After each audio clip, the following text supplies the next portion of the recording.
In 1975, an engineer built a machine that would eventually be worth more than his entire company. It took 23 seconds to produce a single grainy black and white image. His bosses looked at it, filed it away, and told him one thing: don't tell anyone.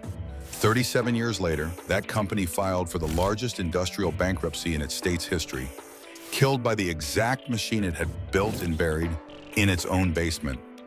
This is the story of Kodak and the 23 seconds that could have saved it. For most of the 20th century, if a photograph existed, there was a good chance Kodak made it possible. Founded in 1888, the company didn't just sell cameras, it sold the entire experience of memory itself. The founder's genius wasn't the camera, it was the business model. Sell the camera cheap, sell the film forever. Every roll developed, every print made, every drugstore photo booth, Kodak owned the entire chain, from the click of the shutter to the photograph in your hand. By the mid-1970s, the numbers were almost absurd. Kodak controlled roughly 90% of the film market in the United States and about 85% of camera sales. If you pulled a photograph out of a family album from that decade, the odds were overwhelming that Kodak made the film, the paper, and probably the chemicals too. The company employed well over 100,000 people. Its headquarters in Rochester, New York wasn't just a factory, it was practically a city. This wasn't a company that needed to worry about the future. This was the future as far as anyone could tell. Which is exactly why what happened next is so hard to believe. In 1975, a young Kodak engineer was asked to explore what a camera without film might look like. Working with spare parts and a prototype sensor, he built a device the size of a toaster. It saved images onto a cassette tape and could only produce blurry black and white pictures at a resolution that would embarrass a modern flip phone. But it worked. No film, no chemicals, no drugstore development counter, just a picture captured electronically and played back on a screen. The engineer brought it to Kodak's executives. And here's the part that defines the entire rest of this story. They weren't impressed, they were alarmed. Someone in that room reportedly asked him not to talk about it outside the building. Not because it wasn't real, because it worked too well. Kodak's entire empire was built on people buying film, again and again, for the rest of their lives. A camera that needed no film wasn't an invention to Kodak's leadership. It was a threat to the only business model the company had ever known. So the technology was quietly patented, filed away, and left to gather dust. Not because Kodak didn't understand digital photography, but because it understood it perfectly and didn't like what it saw. For nearly 2 decades, Kodak's dominance masked the ticking clock underneath it. The company kept manufacturing film. It kept opening processing labs. Executives spoke publicly about digital photography as a future opportunity, always 5-10 years away, never as the disruption already forming outside the door.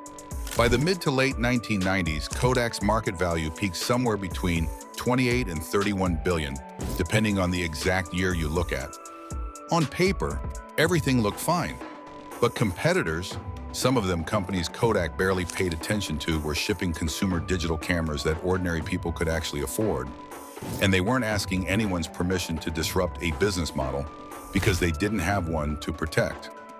By 2005, Kodak briefly held the top spot in US digital camera sales, proof that the company could compete when it finally tried.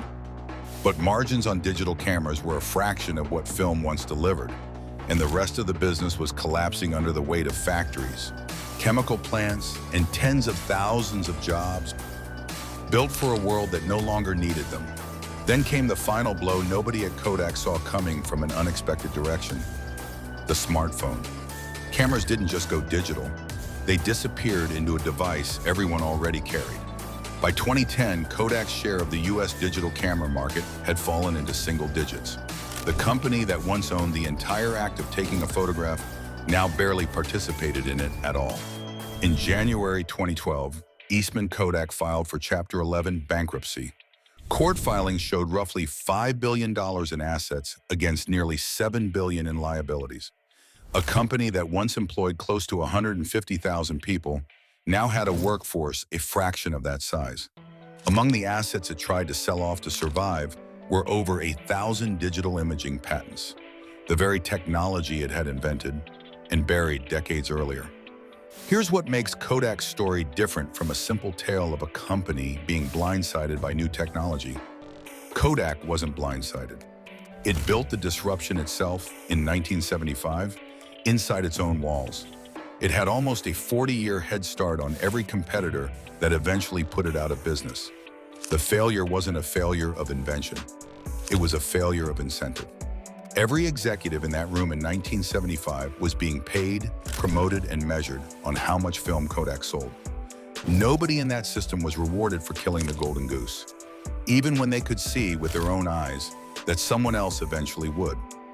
Business schools now use the phrase "getting Kodak'd" to describe exactly this: a company that possesses the innovation capable of destroying its own business and chooses comfort over disruption, until a competitor makes that choice for them.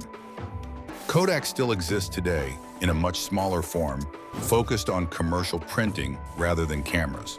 But the brand that once meant memory itself now serves as something else entirely. A permanent case study in what happens when a company invents its own future and decides not to walk through the door. If you want to see another company that saw the future coming and made the opposite bet, let me know in the comments. That might be the next one we cover.